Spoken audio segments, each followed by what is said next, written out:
Welcome to the podcast, Mark. How's it going? Amazing. Thank you for having me, Calan. It's a pleasure to be Yeah, here. I'm so excited to have you. So, we're just jumping right in with you because I really am excited to have this conversation. I love efficiency, and I know that that's a lot of the things that you do. So, as a previous COO of a business, is it safe to say that you are a fan of efficiency? Absolutely. Although, ironically, I love doing things well and with as little amount of time as possible, unless we're talking, and then I like to take as much time as possible. Right? Chatty So, Cathy, but efficient in my processes. 100%. So, what would you say some lessons that you've learned are around being more efficient in business? Oh, I think number one for me is just because it's been done that way doesn't mean it has to be done that way. Um, I always jokingly say that that I'm inherently lazy, which everyone looks at me like you're what, and I'm like, well, I'm lazy is another word for efficient. I'm Yep. like, and I've always throughout my entire 40-year career of work, actually 42-year career of work. I've rarely ever really had a proper manager that sort of sat over and mentored me and sort of guided me along what I was doing. And of course, when you're an entrepreneur, you don't have that unless you're lucky enough to have, outside mentors. But so I always sort of had to self-manage.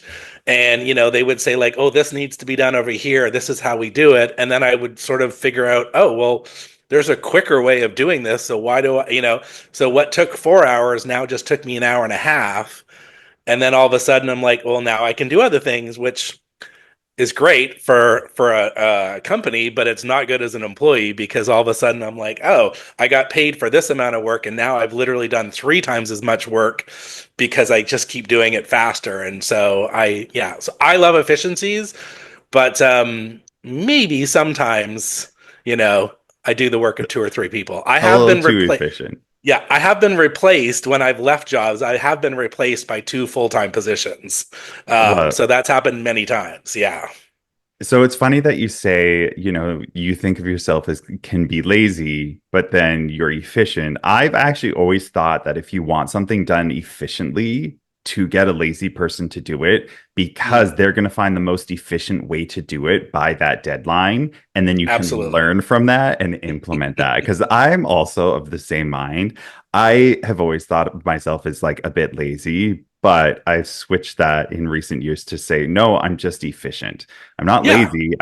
I'm efficient with my time. And I never bought into this belief system that you had to be busy. I think people glorify busyness with like, oh, I'm so busy. I'm doing all of these things all of the time. I don't have time for you, or I don't have time for this. And they glorify that to make it seem like they're important. And I'm like, that seems like a really shitty like trade-off. I would rather have all the time in the world to do the things that I want while getting the hmm. work I need to get done efficiently done.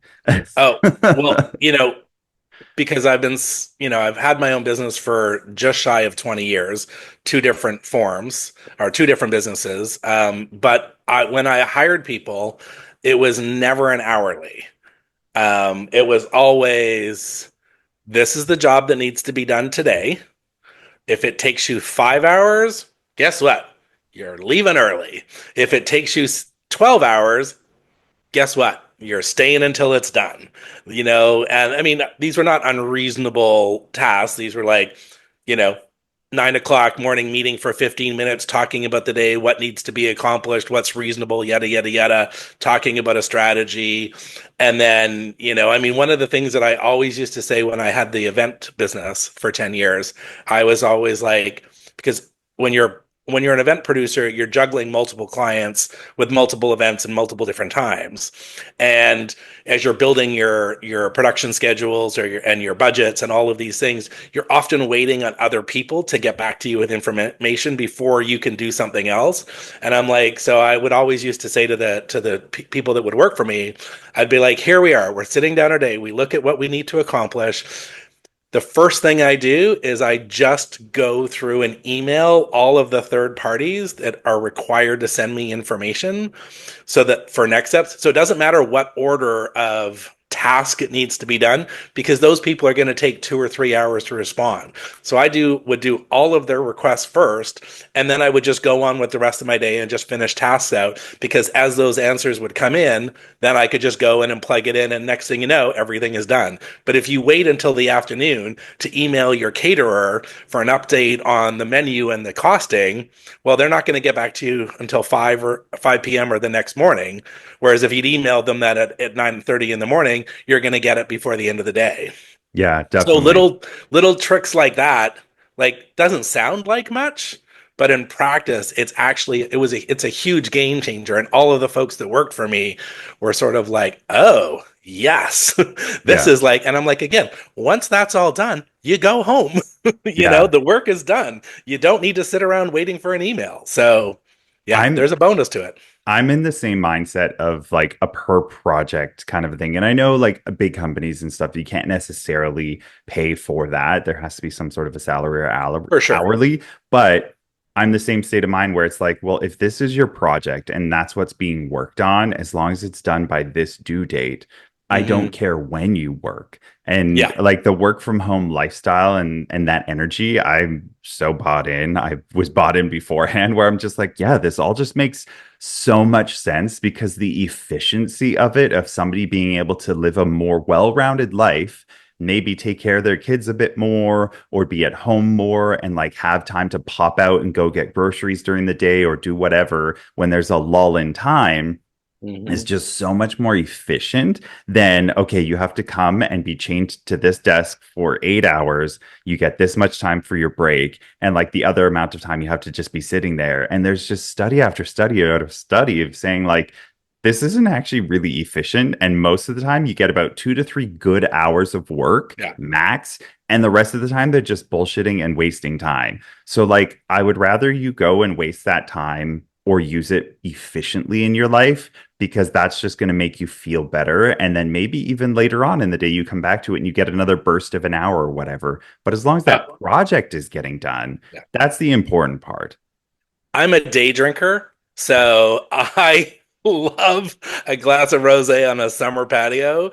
And I have a lot of friends in morning television, radio, and stuff like that. So because they would also be free, after 11 o'clock, I like wake up in the morning, throw some clothes on, grab the laptop, go to the coffee shop, do what I got to do, get the important stuff done. And then all of a sudden it's 2 o'clock, hit a patio. Then I'm on personal time, do whatever I'm doing. And then at 7 o'clock, I get home or whatever. And then I just, maybe another hour and a half or 2 hours of emails. It's all done. And then I wake up the next morning and do it again. And it's sort of like, yeah, like nobody knows, cares that email I sent was at 8 o'clock at night or whatever. They just care about the answer, and they're not going to look at it until the next morning anyway. So, yeah, I'm a big, like, I love project work. And even, there are obviously positions, companies, etc., like the coffee shop chains and things like that. They have retail hours that you have to physically do that. But even within those businesses, there are still projects, menu developments, costings, inventories, things like that. So those can be done as projects as opposed to here's your, you're on the clock, get going, get going, get going. So yeah. And also as an employer, it's a really good bonus for the employee to sort of like say, this is how long it should take. I'll agree to pay you this many hours for it. Go at it, And if they get it done, they get the little bonus. If they don't, then it takes, and it gives them that little bit of flexibility. So, because not everything in employee satisfaction is compensation. Oh, There's that the ability to sort of create a little bit of their own domain, and the ability to kind of like manage themselves. And as long as they're the right employee to do that with, you have to, I'm not advocating you just go to every employee and let them do whatever they want, but that's how you reward the great employees, definitely. And as there's a well. saying that, people don't quit bad jobs, they quit bad bosses. 100%. And if you're a hovering boss or like you're like a dictator and everything has to be this way and that way and this is how it is and you don't allow people to have that freedom, Yeah, that is going to push your good people further and faster away because your shitty people absolutely. are going to stay and because they don't care because they're like, "Bah, whatever." And your good people Yeah. are going to be like, no, I'm going to go do something better. So sticking with this thread of efficiency, do you have any advice for folks who are maybe starting a business or who currently run a business, but they want to make things run more efficiently? So I know we were Yeah. talking a little bit before about some things, so maybe we could start off with those things we were Sure. talking about before. I guess the thing is, so one of my number one rules as an entrepreneur is, and this doesn't always pertain to like when you very first start out, because you will have no money and you're the only resources available are you, your time, your body, your energy, and all the rest of the stuff. So understand that this is probably at maybe month six or once you've got a little bit of traction. But I'm a big believer as the owner of not doing the things that don't make you money. So if your talent is administration, then run it.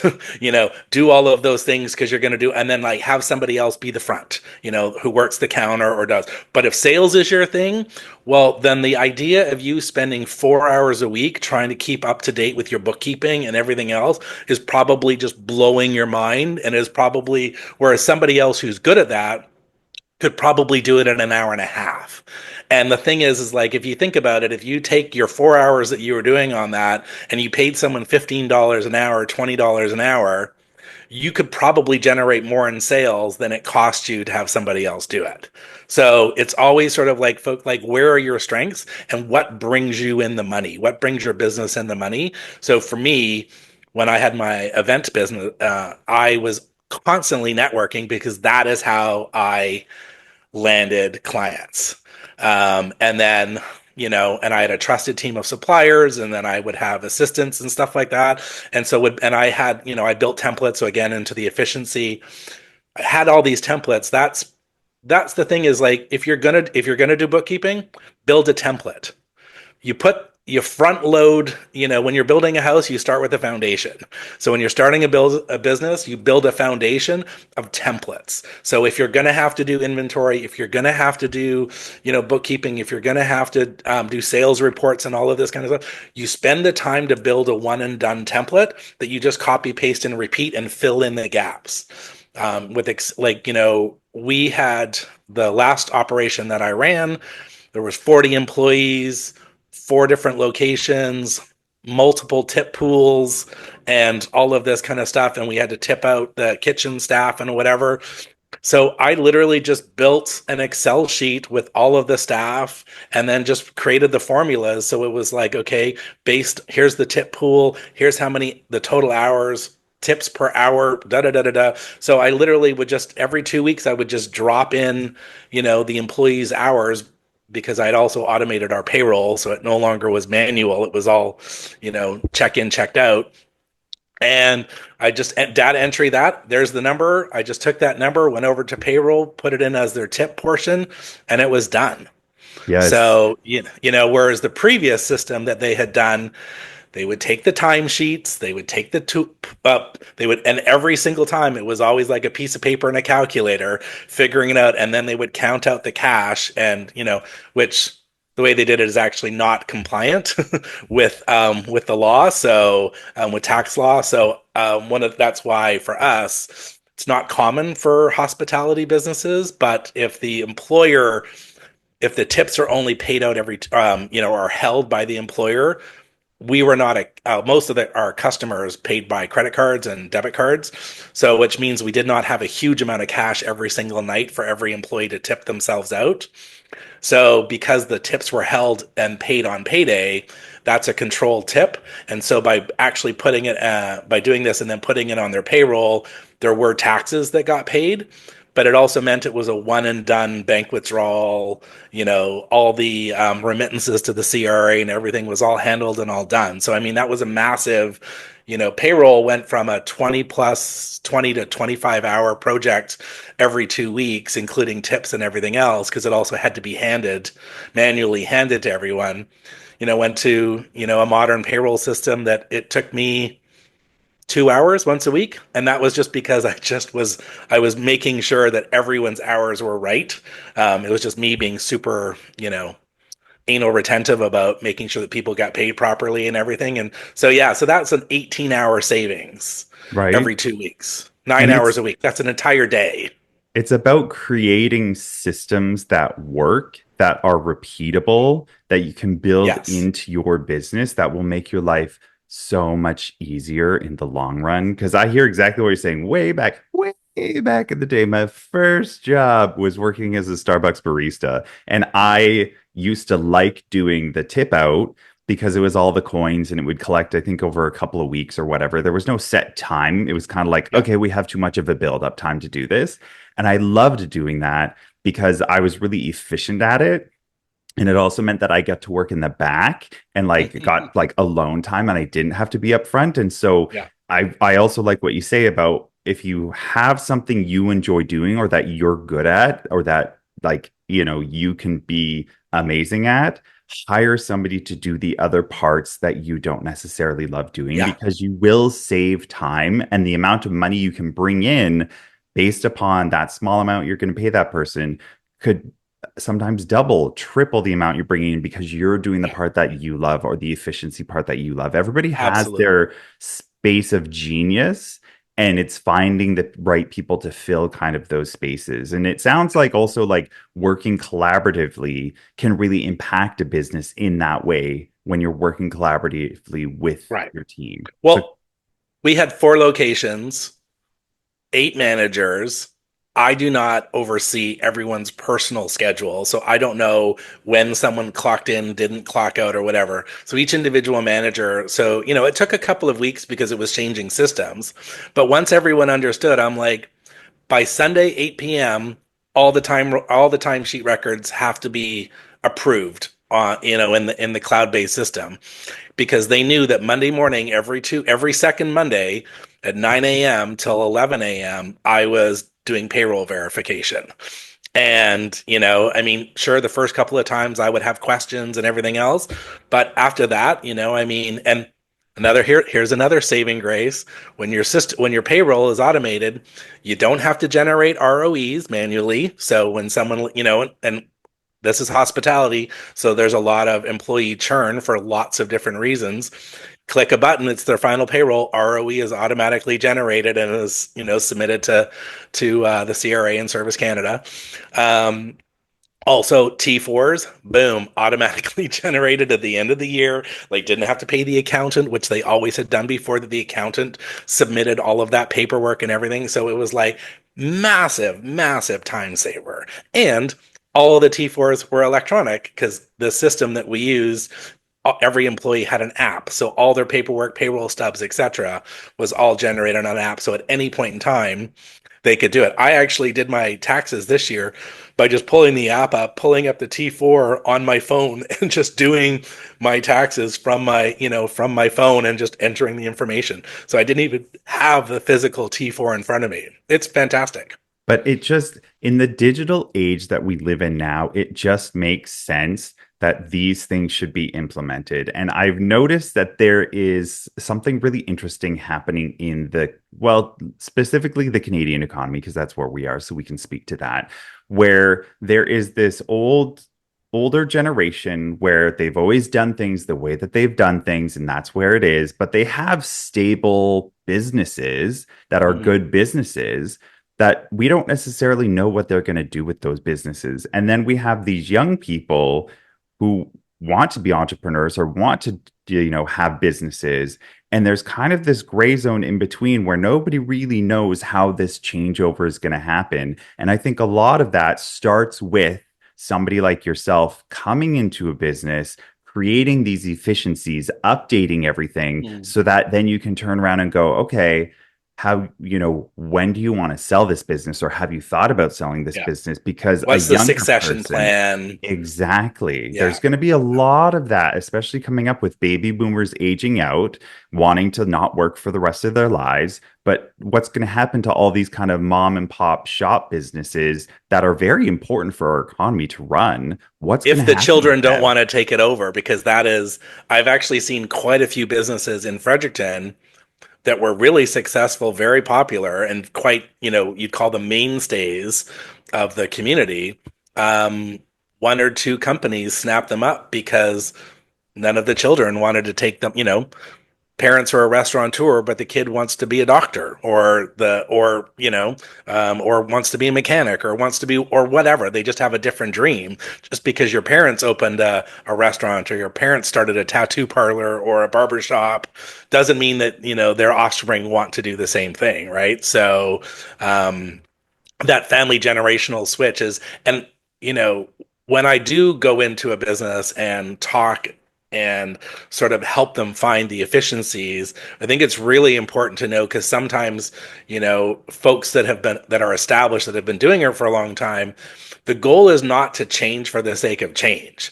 Like, if something works for you, that is, like, doesn't need to be touched. But if there is something that you're struggling with that takes up time, that's where modernization and processes and procedures that are maybe a little different than the way you've done it can help. But if you've done something and it works for you, and it's, you don't have a problem, then you just leave it alone. You don't need to touch it. It's Yeah, like, not everything needs to be modernized all the time, because that doesn't always work.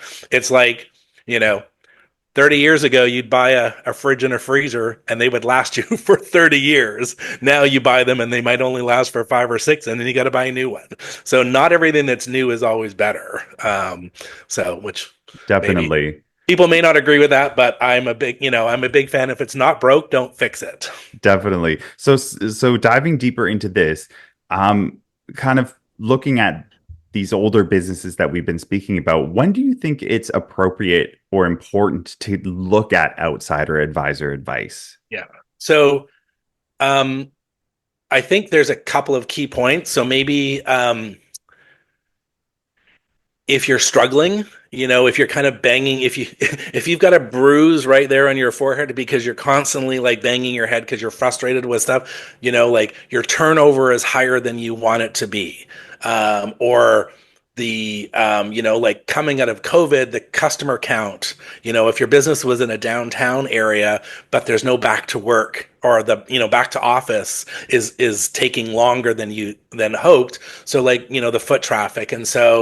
And if you're not, the challenge, like, so that's an opportunity there, because I find a lot of times the business owners are, it's not that they don't know the solutions, it's just that they're tired from, keeping their head above water every single day.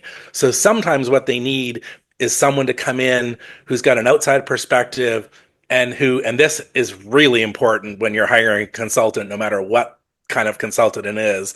That consultant needs to want you to succeed, which that might sound like a funny qualifier, but I actually don't believe every consultant, because I've seen a bunch of them, I don't believe they come in all the time feeling that way. Like, when I work with someone, I only take clients that I really want them to succeed. I need to feel passionate about that they're actually going to do the stuff that we're going to, I consulted with a psychology clinic, which is very different than a patisserie coffee shop chain. And within 2 hours, identified 5 things for them. And 2 weeks later, when I did a follow up and said, "How did that go?" And they're like, "Oh my God, like, we realized that we were underutilizing our office space. So they hired another clinician because they realized they had the space. They just didn't, when they looked at it, they didn't see it. But when I pointed out a few things, they're like, oh, absolutely." So that increased revenue, but did not increase any capital outlay, because therapists only get paid when they see clients. Hmm. So increase to the bottom line right away. They'd planned a renovation to kind of rejig the space to meet some what they thought would be client needs. But when they explained it to me, I was like, no, like, you can do the renovation, but it actually doesn't serve any of the purposes that you're talking about. It's purely aesthetic. And they were just like, oh, yeah. So they didn't spend the $10,000 on the renovation. The owner was doing 5 days a week plus one day on the weekend doing admin catch up. And I showed her that she could actually offload one day of her client work to other clinicians, because she, as the owner of the clinic, she's still making money off of those sessions. And then she could use that. And then that one day is her is her admin day for paperwork and all the rest of this stuff. She then realized she could, because they'd hired another person, she could give herself a raise because they were bringing more money in, and they do monthly meetings with their staff, and that her staff are all subject matter experts and can all contribute one story a month for their social media, because one's a financial wellness, one is trauma based childhood issues, things like that. So they can all, that's part of their their expertise, so they can contribute to the marketing of the business, which is going to generate more revenue. That was in 3 hours. And so, we've had a couple of follow-ups, and she's like, oh, we can't wait. She says, we're going to bring you back in the 6 month mark to kind of just give us a fresh over and see, what else we can tweak and everything else. So that's, you wouldn't think that a psychology clinic is the opportunity. But again, there were some efficiencies there, and, not everyone needed a dedicated office if they're only going to be in that space for 20 hours a week. So how they Definitely. could adjust those things. So one opportunity is where the business owner is struggling to keep their head above water and to come up with new ideas and stuff like that. I think the other opportunity is when they're just, maybe there's a manager switch, or there's some staffing changes, and so it's a good time to sort of, let's look at things. How can things be done a little bit differently? Because I'm bringing in some new people. And so those new people don't maybe have a 10-15 year history of how things were done. And that might have worked great for that employee, manager, whatever, but it might not work great for the new folks coming in, because they might work and think differently.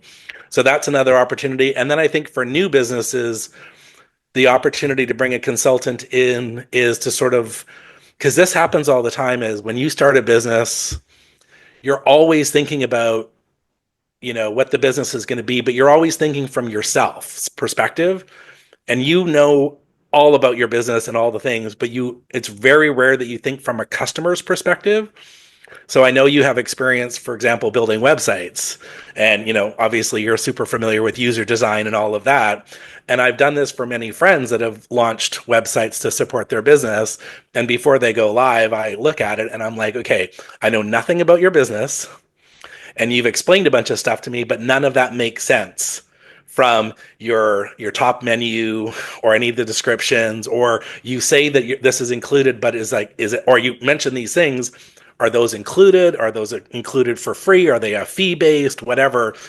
And so you kind of have that, like, so when you're launching a website and stuff like that, as an example, always have 3 or 4 people that don't know your business intimately go through it. Yeah, you've dealt with this, I'm sure, many times, Yeah. because it's like the website was great, but again, it already answers questions that like when you read it as the owner, you're answering questions that you haven't asked. So you already know the answers. But when you're a new person coming to that site, they don't know it. And No. so that is the same correlation for other parts of the business as well. It's sort of like, what's the flow? As an event designer, as an event producer, there is another category called event designer, which is not just about floral and backdrops and things like that, but what's the psychology behind. I always say, like, for banquets and things like that, one, you never put the bar at the right by the front doors of your banquet room, because it'll always traffic jam. And I always say, like, you always want your bars in different spots towards the back of the room, because it gets people moving to the back, and then you stagger your other things, and you want to create pockets of interest and all these things. Like, there's a lot of psychology in event design, but it's the same thing in when you're setting up your business. So again, you know if a $500 consultant to just come in for a couple hours to do a quick glance of things means that you avoid 4 weeks of unhappy customers or bad experiences, because they didn't, it was a bad layout or inefficiency, or staff are tripping over themselves or whatever. It's a good $500 spent. Yes, definitely. I Sometimes hope you're, that answered the question. I kind yeah, of went off a no, no, couple you tangents did. there. You definitely did. It's sometimes you're so far in it yourself that you can't pull back to see the bigger Yes. picture. And new, fresh eyes coming in as a consultant can see these inefficiencies of going, well, why are you doing it this way? Why are you doing it that way? And if Right. there is very valid explanations to it, not just explaining to the sake of like, I don't want to change it, but like truly like, well, we did it this way or we did it that way. And we found that this was the most efficient way to do that. And they can truly explain it. Okay. But if they can be like, well, that's just the way it's been done, it's like, okay, well, that's not the most efficient way. And you're actually losing money Right. or losing sales or losing customers or whatever, what have you. This is how you can change that. And bringing Right. it to that website piece, it was always like, what action do you want this person to take on your website? Is the purpose to set up a call with you? If the purpose is to set up a call with you, then why don't you have a single book now or book call button? Should be the Yes. first thing on your website, top right hand corner, never moves. And the first thing there should be like, hey, book a call with me or whatever. Get Yep. them to know that that's the action you want them to take, or whether Yep. it's to sign up for your email or what have you. But people would put it way down at the bottom after all this explaining. And I'm like, people don't want to read all the explaining. They want efficiency and quick, and they want to talk to you because they're going to ask all these questions anyways when they book that Mhm. call with you. So don't Yeah. bother educating the people. Do that Yeah. on your blog posts where it's just the blog and that's where that stuff lives. Yeah. Your front page tells people exactly what you want them to do right now in this moment. And that gets the Exactly. traffic moving. Well, and if you've ever, like, I love analogies, and I'm like, if you've ever renovated a kitchen and you've ripped all the cabinets out and your cabinet makers come in, they lay your kitchen out, nothing gets bolted to each other or to the wall until everything's in place, the walk around space, like everything is done to make sure that it's right. And then they go and do the bolting because that's your only time to tweak it. And if you need to move the island a little bit or the top, you know what I mean? Like and that's kind of how, for me, that's what, like if you're just starting a business and whether it's a retail or an online or a whatever, a website, that's also before you hit live. That's the time to bring someone in. And that doesn't have to be necessarily a consultant or whatever. It can even just be like really smart people that you know and trust to just kind of come in. Again, if you're just starting out, you don't have tons of bucks to be throwing around for stuff. So I don't want people to spend money if they don't need to spend money. If you have two or three people that you know in your life that are super trustworthy, smart in areas that you're not, because hopefully, my goal when I pick, especially business friends, I want to pick people that are smarter than me because that's the only way I'm going to learn. Then bring them in and let them rip it to shreds and don't take it personally because, it's not personally, it's a business. And at the end of the day, you want to make money and you want to make more money. And, the goal is to make money with the lower, you want your money to go up and your revenue to go up and your cost to go down. So if you can figure that out at the beginning with doing a couple of tweaks before you open the door, turn on the website, then it's worth it. Definitely. So Yeah. we've covered a lot today. Do you have any last words of wisdom for anybody listening? Yeah. So, um, never go into business with a friend. If you go into business with a friend, make sure that your expertise are polar opposites so that you're not. I don't mind a little overlap, but you want to make sure that one's a great front of house, one's a great back of house, as an example. And I say that don't go into business with a friend because only one thing may survive, or both of them may not survive. So, is that's something to think about. I've relearned that I will never work with a friend as an employee. I will Interesting. consult, but I will never work for a friend again. Full time. Um, Okay, Full time, good. yeah. Unless there's a lot of conversation and a lot of exit parachutes, like that are sort of like, okay, if this happens, these are the consequences.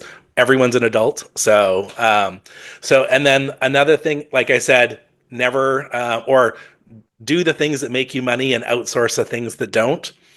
And then point number three, no, even though a lot of times it's called solopreneurship, no one is ever solo. So when I had my event business, I came up. across a couple of roadblocks, obviously. And a great example is like with the market crash in 2008, just before the Olympics in Vancouver. And what I ended up doing was I ended up I kind of formed an informal board of directors. And so I chose five people that I knew that, and the criteria was they had to be smarter in an area or an expert in an area that I wasn't. So, I'm pretty good at marketing, but it was great to have someone that was their specialty. I had, I had a bunch of other sort of categories and things like that, sales related and whatever. Two, they had to absolutely want me to succeed.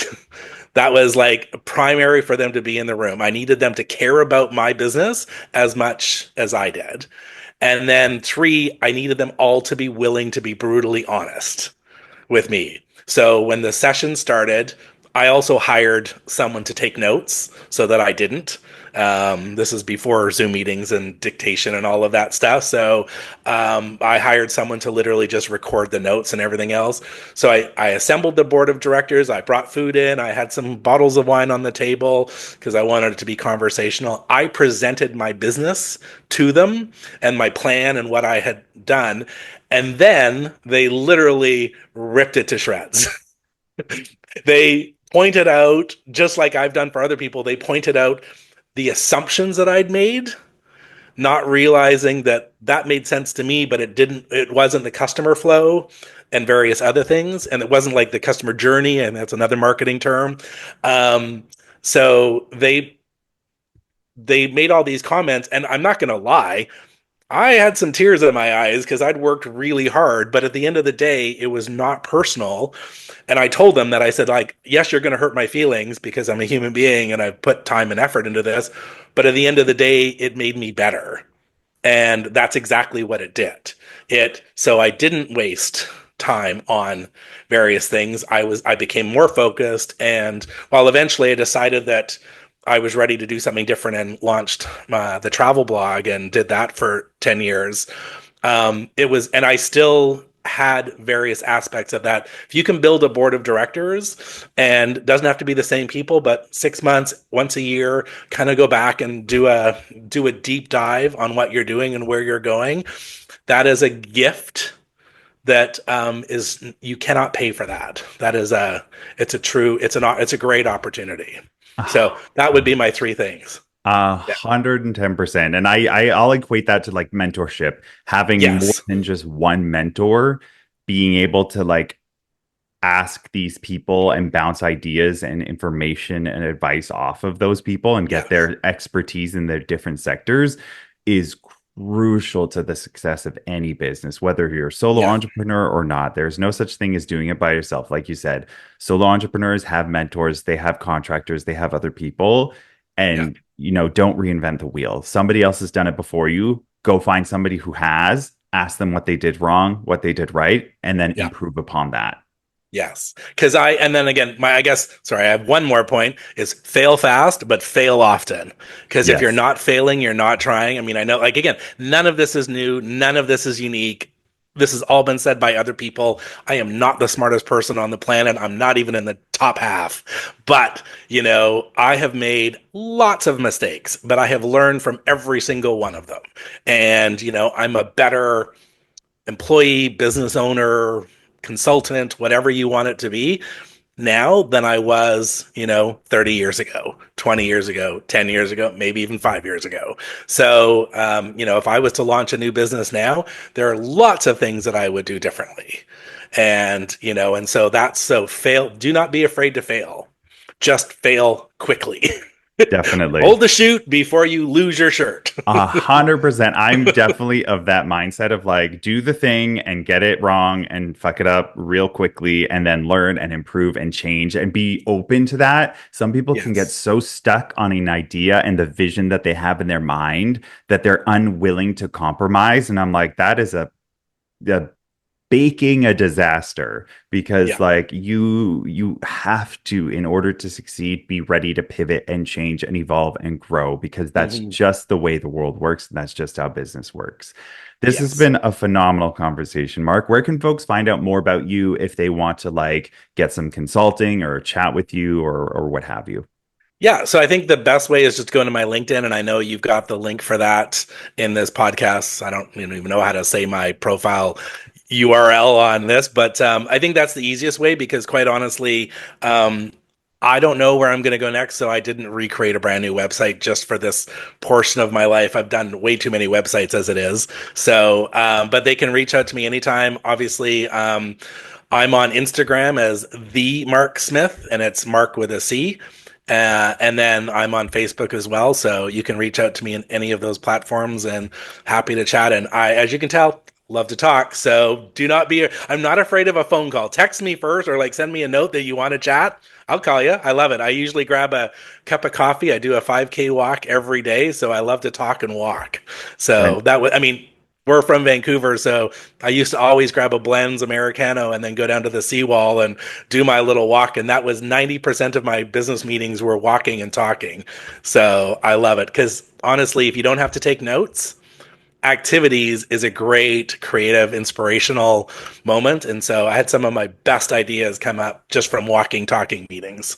Awesome. Perfect. Yeah. I'll make sure to have all those links in the show notes for Great. everybody. Thank you so much, Mark. This has been absolutely lovely. Great. Thank you, Kaylin.